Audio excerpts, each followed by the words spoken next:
તો નમસ્કાર ગુજરાત, સ્વાગત છે ફરી એકવાર આપનો આજના તાજા નવા હવામાન સમાચારની અંદર। ગુજરાતના હવામાનમાં લગાતાર મોટા પલટાઓ છે અને હજુ આવનારા 30 દિવસ સુધી આવું હવામાન જોવા મળી શકે તેવી ખતરનાક આગાહી આવી ગઈ છે। ત્યારે બંગાળની ખાડીમાં અત્યારે ભર ઉનાળે જે છે તે ચોમાસા જેવી સિસ્ટમો બનવા લાગી છે અને જમીનવાળા સ્તર ઉપર હાઈ પ્રેશર અને ભેજ બની રહ્યો છે, જેના કારણે મોટા કાળા ડિબાંગ વાદળો ગુજરાત રાજ્ય તરફ આગળ વધી રહ્યા છે, જેને કારણે ખતરો લગાતાર વધી રહ્યો છે। ત્યારે 26 તારીખથી બપોરથી લઈને 27 તારીખની મોડી રાત સુધી ગુજરાતમાં ભરી પાછી માવઠાને લઈને સૌથી મોટી અને ઘાતક આગાહીઓ કરી નાખવામાં આવી છે, જેના વિશે વાત કરીશું। આ મેપની અંદર, આ નકશાની અંદર અહીંયા તમે લાઈવ જોઈ શકો મિત્રો કે ખાસ કરીને ગુજરાતથી લઈને આ બંગાળની ખાડીનો જેટલો પણ આ ભાગ છે ત્યાં આગળ જઈને જે મિત્રો આ ભેજ બની રહ્યો છે અને જમીનવાળી સપાટી સુધી આ ભેજ પ્રસરણ પામી રહ્યો છે। આના ભાગરૂપે ગુજરાતમાં જે છે તે એક મોટી નવાજૂની થવાના એંધાણ છે। તેની વચ્ચે અંબાલાલ પટેલે પણ એક નવી આગાહી આપી દીધી છે। આ 27 તારીખથી જે છે તે હવામાન અચાનક પલટાવાનું છે અને આવનારા 30 દિવસ સુધીની સૌથી મોટી આગાહી આપી દેવામાં આવી છે અને ગુજરાતમાં ઉનાળાની શરૂઆત થઈ તે પહેલા જાણે ચોમાસું બેસી ગયું હોય તેવો માહોલ જોવા મળી રહ્યો છે। તેની વચ્ચે હજુ પણ જોશો તો અહીંયા દેખાશે કે 27 અને 28 તારીખે પણ હજુ પણ મિત્રો વાદળો જે છે તે ગુજરાતમાંથી જતા નથી। સૌરાષ્ટ્ર લાગુના ભાગોમાં હજુ પણ ભેજવાળા વાદળો જે છે તે મિત્રો પુષ્કળ પ્રમાણમાં આગળ વધી રહ્યા હોય તેવું લાગી રહ્યું છે। તેથી આ બધા જ ભાગોની અંદર કે મિત્રો જ્યાં ભેજ અત્યારે જોવા મળી રહ્યો છે તેના કારણે આ બધા ભાગોની અંદર આવનારી કલાકોમાં વળી પાછું મેઘ તાંડવ થાય તેવા નવા સમાચાર સામે આવી રહ્યા છે। ત્યારે વિસ્તારથી જાણીશું આજના વિડીયોમાં કે ગુજરાતમાં કઈ કઈ તારીખો દરમિયાન કયા કયા ગામડામાં ખતરો વધવાનો છે। એક ગામનું નામ લઈને માહિતી આપવામાં આવશે, જેથી વિડીયોને છેલ્લે સુધી જોતા રહેજો અને આ ચેનલને સબસ્ક્રાઇબ નથી કરી તો મિત્રો આ ચેનલને સબસ્ક્રાઇબ જે છે તે અત્યારે જ કરી લેજો। એનાથી એ ફાયદો થશે કે તમે જ્યારે પણ આ ચેનલને ખોલશો ત્યારે હવામાનને લગતી તમામ માહિતી તમને આ એક જગ્યા ઉપરથી મળી જવાની છે। તો ચાલો મિત્રો વિસ્તારથી વાત કરવાની શરૂ કરીએ। વિડીયોમાં સૌથી પહેલા જે છે તે આપણે એક લિસ્ટ બનાવીએ અને એમાં જોઈએ કે ગુજરાતના આજના હવામાન સમાચારમાં આપણે કયા કયા મુદ્દાઓ વિશે ચર્ચા કરવાની છે એની મિત્રો શરૂઆત જે છે તે સૌથી પહેલા કરીએ। તો મિત્રો આજના વિડીયોની અંદર આપણે ટોટલ હવામાન સમાચાર મેળવવામાં છે, જેમાં શિયાળાથી લઈને ઉનાળો, ચોમાસું, વરસાદ, માવઠા બધી માહિતી આપીશું। તેમાં સૌથી પહેલા જે છે તે આપણે ગુજરાત રાજ્યના હાલના હવામાનની અંદર છે મિત્રો, હાલના વાતાવરણની અંદર અત્યારે જે અદ્વિતીય ઘટનાઓ બની રહી છે તેના વિશે વાત કરવાની છે। બીજા નંબરે હું તમને મહત્વની અપડેટ આપવાનો છું વરસાદને લઈને, માવઠાને લઈને। તો માવઠા જે છે તે કયા કયા ગામમાં પડશે, ગામના નામ સાથેની માહિતી બીજા નંબર ઉપર આપવામાં આવશે। અને ત્રીજા નંબરે આપણે જાણીશું ઋતુ પરિવર્તન વિશે, એટલે કે જે ઋતુ પરિવર્તન ગુજરાતમાં થઈ રહ્યું છે, ચોમાસામાંથી શિયાળામાંથી જે ઉનાળો શરૂ થાય એ પહેલા ચોમાસું શરૂ થઈ ચૂક્યું હોય તેવું લાગી રહ્યું છે। તો આ શા માટે ઘટના બની છે અને હજુ તો માત્ર આ ટ્રેલર છે। ઉનાળાની શરૂઆતમાં જો આ ઘટના બની છે તો આનાથી તમે અંદાજ લગાવી શકો કે આખો ઉનાળો કેવો જવાનો છે, એના વિશે વાત કરીશું। છેલ્લે મિત્રો ચોથા નંબર ઉપર મહત્વની અપડેટ આપણે આપીશું અંબાલાલ પટેલ જેવા નિષ્ણાંતો તરફથી જે ઘાતક આગાહી દર્શાવવામાં આવી છે। તો આવનારી કલાકોમાં ગુજરાતમાં કંઈક મોટી નવાજૂની થવાની આગાહી છે અને 5મા નંબર ઉપર આવનારા 30 દિવસ સુધીની આગાહી સામે આવી ગઈ છે। તો એ બધી માહિતી જે છે તે મિત્રો જણાવીશું કે આવનારા દિવસો કેવા રહેવાના છે। તો ચાલો મિત્રો, મેં તમને જણાવી આપ્યું કે આ વિડીયોમાં આપણે કયા કયા મુદ્દા જાણીશું। હવે એક પછી એક બધા મુદ્દાઓ પકડીને શરૂ કરીએ વાત કરવાની। અને સૌથી પહેલા આપણે ગુજરાતના હાલના હવામાન વિશે જે છે તે ખૂબ જ કામની અને ઇમ્પોર્ટન્ટ માહિતી જે આવી રહી છે તેના ઉપર જે છે તે એક નજર મારીએ, જેનાથી આપણને ખ્યાલ આવે કે ભેજ જે છે તે કઈ બાજુ પ્રસરણ પામી રહ્યો છે અને આજની તારીખમાં ભારત અને ગુજરાતનું હવામાન હાલમાં કેવું જોવા મળી રહ્યું છે।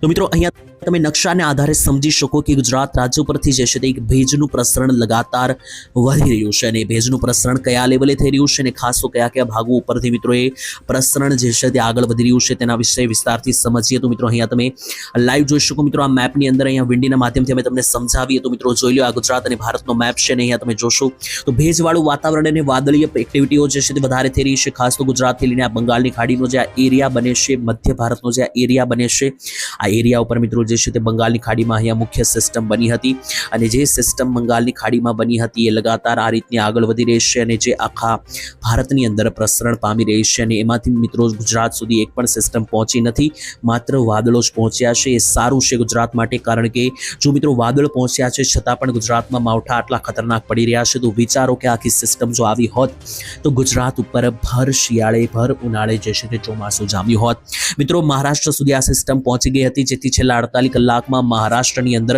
કરા સાથેના વરસાદો પણ જે છે તે મિત્રો જોવા મળ્યા હતા અને આપણી સામે મિત્રો એ બધા નકશા અને એ બધા ફોટા પણ આવ્યા હતા, આપણે જોયું હતું.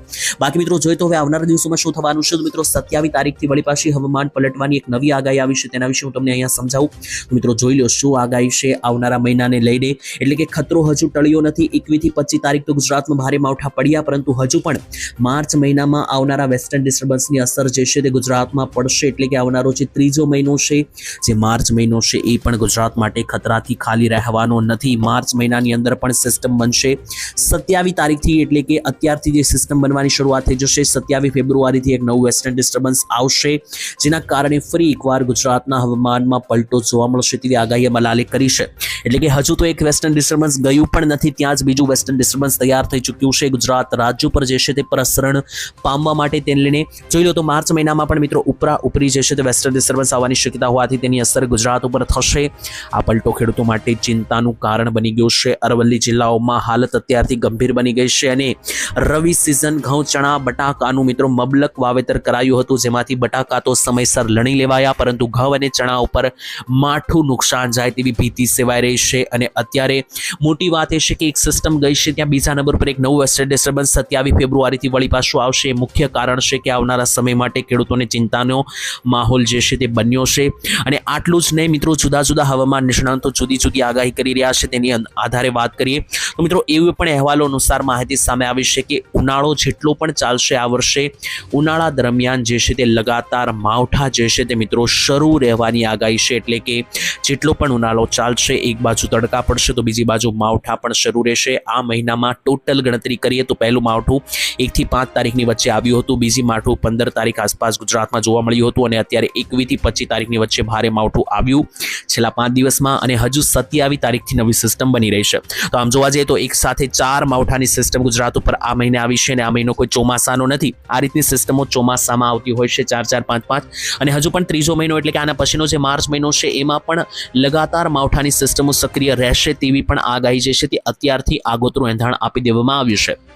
અને આધારે તમે સમજી શકો કે ગુજરાત ઉપર ખતરાથી ખાલી હવે રહેવાનું નથી. માહિતી એ જે મળી રહેશે તે મુજબ ગુજરાતના ખેડૂતો માટે સૌથી મોટો ખતરો છે, કારણ કે જે માવઠાને લઈને ડરામણી આગાહીઓ આવી રહી છે આખા ગુજરાત માટે, તેનાથી મિત્રો આવનારા સમયમાં ખેતી ઉપર પણ અસર પડશે, અને હવામાન બગડવાને કારણે મિત્રો ચોમાસા ઉપર પણ આવનારા ચોમાસામાં પણ તેની અસરો જે છે તે મોટા પાયે જોવા મળી શકે. તો મિત્રો મેં તમને માવઠાની આગાહી જણાવી, તે અનુસાર આવનારી કલાકોમાં ગુજરાત રાજ્ય પર ક્યાંથી કેટલા માવઠા પ્રસરણ પામશે તેના વિશે વાત કરીએ તો ક્યાં ક્યાં વિસ્તારોમાં વાદળી એક્ટિવિટીઓ જે છે તે દેખાઈ રહી છે, તેને આધારે સમજીએ કે કયા કયા ભાગોમાં માવઠા પડવાની સૌથી વધારે ભીતિ સેવાઈ રહી છે. તો અહીંયા મિત્રો મેપની અંદર તમે લાવી જોઈ શકો કે સૌરાષ્ટ્રના આખા ભાગની અંદર કાળા ડિબાંગ વાદળો છવાઈ રહ્યા છે. તો સૌથી વધારે માવઠાનો ખતરો હવે સૌરાષ્ટ્રમાં બનવાનો છે, તેમાં પણ ખાસ વિસ્તારો હું તમને અહીંયા જણાવી દઉં. તો મિત્રો સૌરાષ્ટ્રની અંદર જે દરિયાકાંઠાનો પટ્ટો છે, જેમ કે ગીર સોમનાથથી લઈને વેરાવળ, ઉનાનો પટ્ટો, જુનાગઢથી લઈને અમરેલી, ભાવનગર, પોરબંદર, દ્વારકા અને જામનગર જિલ્લો છે, રાજકોટ જિલ્લો છે, આ ભાગો ઉપર માવઠાના ચાન્સ વધી રહ્યા છે. જ્યારે બીજા નંબર પર કચ્છ લાગુના કચ્છના જિલ્લામાં તમામ તાલુકાઓમાં પણ માવઠાનો ખતરો વધી રહ્યો છે, અને દક્ષિણ ગુજરાતના સુરત, નવસારી, વલસાડમાં પણ મિત્રો જે છે તે માવઠાનો ખતરો બની રહ્યો છે. જોકે મિત્રો આ માવઠા કોઈ એટલા ભયંકર કે ખતરનાક 1-2 ઇંચના નથી આવવાના. જનરલી મિત્રો આ બધા માવઠા 25 mm સુધીના વધીને 15 mm સુધીના આવી શકે. તો એના માટે પણ નાના એવા વરસાદ માટે પણ તૈયારી રાખવી, કારણ કે નાનકડો વરસાદ પણ ઘણી વખત ખેડૂતોને એક મોટું નુકસાન આપીને જતો હોય છે. બાકી બીજા નંબરે ઉત્તર ગુજરાત અને મધ્ય ગુજરાતમાં પણ કેટલાક છાંટછૂટ થવાની આગાહી છે. અત્યારે મિત્રો સિસ્ટમ કંઈક એવી બની રહી છે કે જે વેસ્ટર્ન ડિસ્ટર્બન્સ છે તેના વાદળો ગમે તેમ ફ્લક્ચ્યુએટ થઈ રહ્યા છે, જેને આધારે કોઈ એક વિસ્તારમાં પ્રોપર આગાહી ના બની શકે. આખા ગુજરાત ઉપર આ રીતના મિત્રો વાદળો જે છે તે પ્રસરણ બોલાવી રહ્યા છે, અને એના કારણે ગુજરાતમાં અચાનક ગમે ત્યારે મિત્રો વાદળો સક્રિય થવાને કારણે માવઠા બની શકે, તો તૈયારીઓ રાખવી. તો માવઠાની આ માહિતી અહીંયા પૂર્ણ થાય છે. ત્યાર પછી ઋતુ પરિવર્તનને લઈને સૌથી મોટી આગાહી આવી રહી છે. તો મિત્રો જોઈ લો, હવામાન ખાતાએ ગઈકાલે માવઠાનું એલર્ટ જાહેર કર્યું હતું. છૂટાછવાયા વિસ્તારોની અંદર કયા કયા ભાગોમાં માવઠા પડશે, ગઈકાલે જે એલર્ટ જાહેર કર્યું હતું તે અનુસાર હવામાન ખાતાએ જણાવ્યું હતું કે અમરેલી, ભાવનગર, નર્મદા, નવસારી, તાપી, ડાંગ, તેની સાથે ઉત્તર ગુજરાતના સાબરકાંઠા અને અરવલ્લી આટલા જિલ્લાઓની અંદર માવઠાની આગાહી હવામાન ખાતાએ ગઈકાલે કરી હતી. અને બીજા નંબરે મિત્રો હવામાન ખાતાએ ગરમીનો એક નકશો બહાર પાડ્યો હતો કે બપોર વચ્ચેના સમયગાળા દરમિયાન કે જ્યારે સૌથી વધારે ગરમી પડી રહી છે ત્યારે ગુજરાતનું તાપમાન ક્યાં પહોંચી રહ્યું છે, સૌથી વધારે મહત્તમ તાપમાન ક્યાં બોલાઈ રહ્યું છે.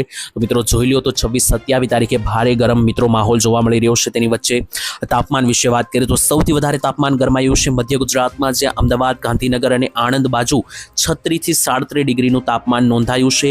દક્ષિણ ગુજરાતમાં સુરત, નવસારી, દમણ, ડાંગ, લાગુના અને સાપુતારાના વિસ્તારોમાં 35 ડિગ્રી સરેરાશ તાપમાન બોલાયું છે, જ્યારે સૌરાષ્ટ્રની અંદર અમરેલી, ભાવનગર, ગીર સોમનાથ અને જુનાગઢ આટલા ભાગોની અંદર જે છે તે તાપમાન 35 ડિગ્રી આસપાસ રહ્યું છે.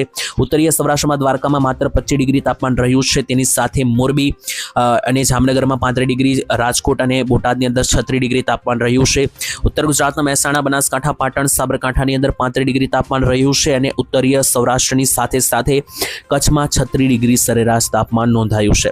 તો આને આધારે ગુજરાતમાં હવે 35-36 ડિગ્રી તાપમાન જઈ રહ્યું છે અને 1 તારીખ પછી આની અંદર 2 થી 3 ડિગ્રીનો વધારો થાય તેવી સંભાવના છે. તેના વિશે આવનારા વિડીયોમાં વિસ્તારથી વાત કરીશું. આજ માટે આટલું જ રાખીશું. વિડીયો અહીંયા સુધી જોયો તો વિડીયોને લાઈક, શેર અને સબસ્ક્રાઇબ કરજો.